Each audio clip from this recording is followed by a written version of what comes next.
95% de l'alimentation humaine dépend du sol. Pourtant, les sols sont de plus en plus détruits. Il ne reste presque plus de sols cultivables et en bonne santé. Les sols subissent la déforestation, l'érosion, la pollution, perdant ainsi tous les 5 ans une surface de sol fertile équivalent à la superficie française. Il faudrait produire plus, car la population mondiale ne cesse d'augmenter. Mais il faudrait changer nos pratiques, éviter d'abîmer encore plus le sol. Comment faire ?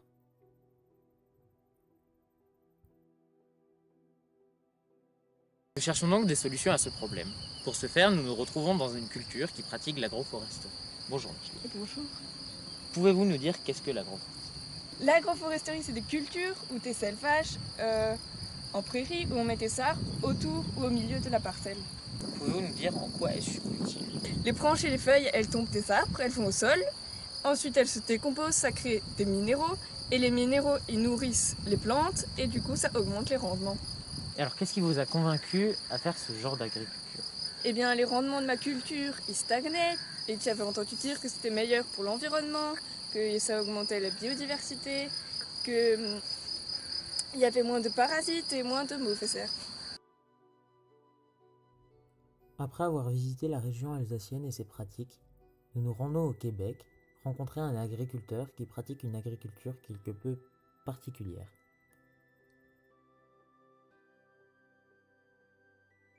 Après 8 heures d'avion, nous nous retrouvons donc au Québec avec Karl qui va nous parler de son agriculture. Bonjour, Bonjour. Karl. Je suis bien content de rencontrer là. Bah alors dis-moi Karl, quel type d'agriculture tu pratiques ici ? Bien, tu vois mon ami, ici on pratique sur le bâtiment que je viens de racheter là-bas. On va pratiquer l'agriculture hors sol. Et alors, qu'est-ce que c'est, tout simplement ? En gros, c'est un type d'agriculture qui fait pousser la plante mais pas dans la terre. La plante, elle va pousser hors du sol, comme son nom l'indique. Et ça va nous permettre en fait de moins utiliser les ressources terrestres. Et alors, comment ça fonctionne ?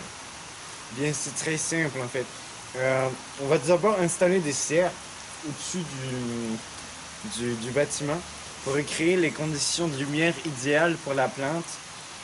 Une fois que ces serres sont installées, on va installer des longues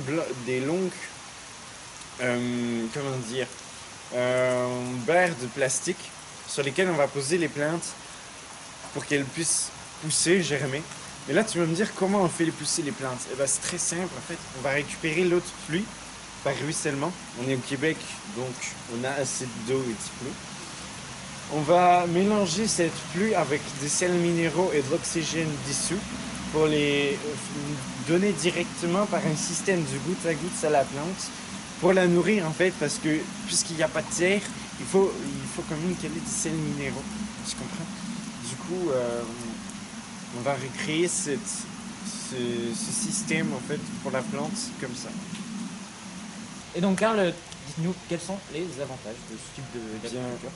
Bien mon cher ami, tout simplement, déjà on n'utilise pas trop les ressources de la terre. On les utilise pas du tout en fait, vu que c'est pas dans la terre.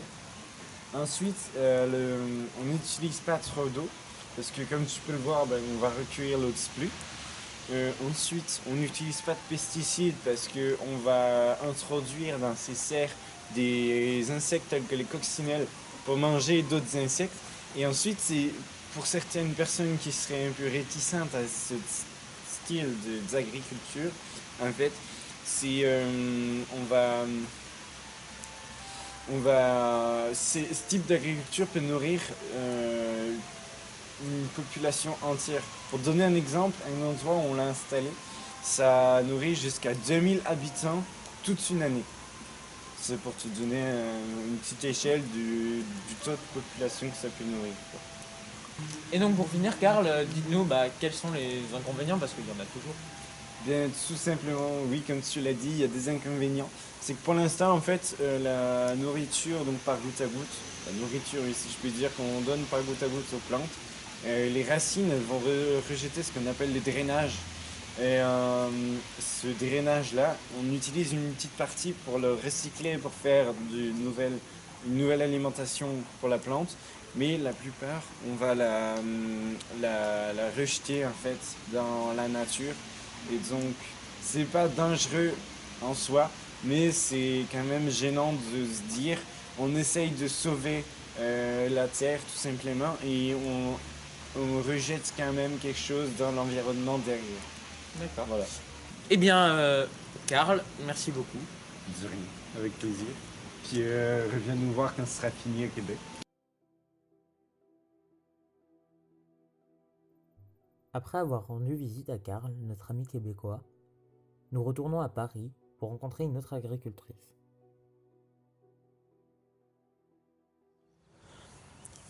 Nous sommes maintenant en compagnie d'une agricultrice qui pratique le SCV. Bonjour Marianne. Bonjour. Alors, est-ce que vous pouvez nous expliquer qu'est-ce que c'est? Donc le SCV, c'est l'acronyme pour le semis sous couverture végétale. Donc c'est une nouvelle pratique agricole. Très bien. Et alors, en quoi ça consiste? Ça consiste, le principe c'est de ne pas labourer la terre. On laisse le sol recouvert de débris de végétaux et par la suite on effectue le semis sur cette couche de débris de végétaux morts. Très bien. Et quels avantages ça offre? Donc tout d'abord, on respecte beaucoup plus l'environnement grâce à cette nouvelle pratique. Par exemple, le sol est beaucoup moins érosé que sur d'autres agricultures plus traditionnelles, on va dire. Il y a moins de mauvaises herbes, c'est un des plus grands avantages. Et puisqu'il n'y a pas besoin de labourer les champs, la terre, ça diminue notre temps de travail et ça augmente nos activités. On peut aussi remarquer sur plusieurs champs de SCV qu'il y a une augmentation de l'activité biologique et la teneur en matière organique aussi, qui augmente beaucoup. Il y a moins d'évaporation, contrairement à d'autres agricultures. Et il y a aussi beaucoup plus de vers de terre dans les champs non labourés que dans les champs labourés.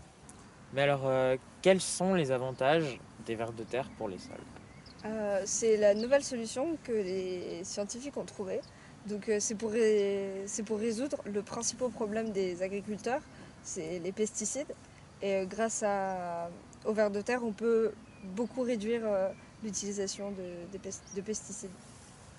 Et alors, expliquez-nous, comment ça marche? Donc il y a plusieurs types de vers de terre. Et il y en a 3, donc de surface, de petite profondeur et de profondeur, donc, qui vont creuser des galeries souterraines. Et leur activité va permettre la dégradation de la matière organique à la surface du sol en plusieurs étapes. Donc la première, c'est les vers de terre de surface qui vont fragmenter la litière à la surface du sol.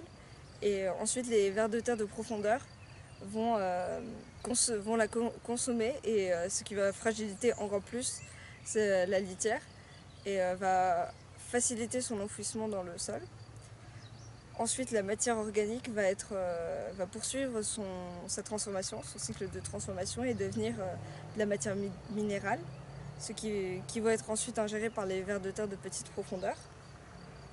Et ils vont être ensuite excrétés sous forme de déjection par les vers de terre à la surface ou bien dans les galeries. Grâce à cela, les vers de terre rendent plus assimilables les éléments nutritifs aux plantes qui vont utiliser les galeries creusées par les vers de terre pour pouvoir pénétrer les couches profondes du sol et ainsi mieux se nourrir. C'est donc comme ça qu'on peut éviter l'utilisation de pesticides.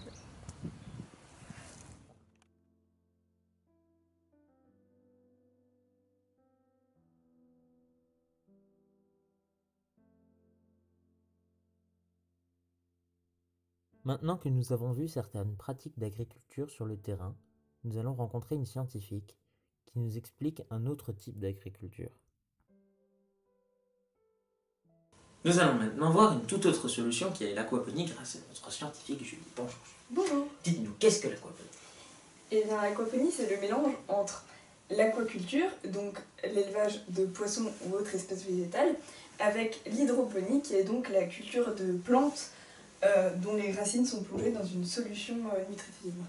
Et alors, comment parvenez-vous à combiner ces deux pratiques? Donc tout d'abord, les poissons sont nourris, rejetant ainsi des déchets qui contiennent des ions ammonium, qui, grâce à la bactérie Nitrosomonas, deviennent des ions nitrites. qui sont ensuite pompés jusqu'au bac à culture et grâce à la bactérie Nitrobacter se transforment en ions nitrates qui nourrissent ensuite les racines des plantes et l'eau restante retourne vers le bac à poissons. Et donc, quels sont les avantages de ce type de culture? Donc déjà ce type de culture peut être installé n'importe où, donc autant dans les jardins que sur les toits des maisons ou sur les parkings, et le rendement est également augmenté. Pour finir, Quentin, un citoyen lambda, nous donnera quelques techniques et pratiques que l'on peut intégrer à notre vie de tous les jours. Bon, on se retrouve maintenant avec Quentin qui va nous expliquer quelles sont les solutions qu'on peut adopter en étant un citoyen totalement normal, lambda. Tout simplement, en premier lieu, on peut acheter bio, parce que ça favorise les types d'agriculture que vous avez pu voir, je pense, dans votre reportage. Ensuite, on peut jardiner soi-même pour faire ses propres légumes. Jardiner toujours au naturel, bien sûr, sans pesticides. Pas trop arroser, regardez bien comment arroser les légumes qu'on plante ou les fruits qu'on plante. Ensuite, on n'y pense pas souvent, mais les téléphones et ordinateurs. Il y a des métaux précieux en fait qui sont dedans, donc en les gardant le plus longtemps possible, on limite l'exploitation de ces ressources naturelles très rares et qui endommagent beaucoup la planète quand on les exploite. Et en dernier lieu aussi le compostage. Il y a trop peu de gens encore qui le font, donc le compost c'est très important, c'est simple à faire. C'est un bac avec des déchets naturels, on le met dedans, ça fait de la terre, et puis la terre elle reprend ça et elle nous le redonne en 1000 fois mieux. Et sinon, en dernier recours, si vous n'avez pas de jardin par exemple, il y a toujours la pétition ICE, l'ICE. Donc c'est une pétition qui a été mise en ligne par l'Union européenne pour la sauvegarde en fait, de la planète, pour que les États puissent réagir enfin à ce grand problème qui est la surexploitation de nos terres, la pollution de nos terres et de la planète tout simplement. Merci Quentin. Nous avons donc vu à travers ce reportage que des pratiques différentes existent, qu'il est possible de remplacer les agricultures intensives pour préserver nos sols. Alors, pourquoi pas vous ?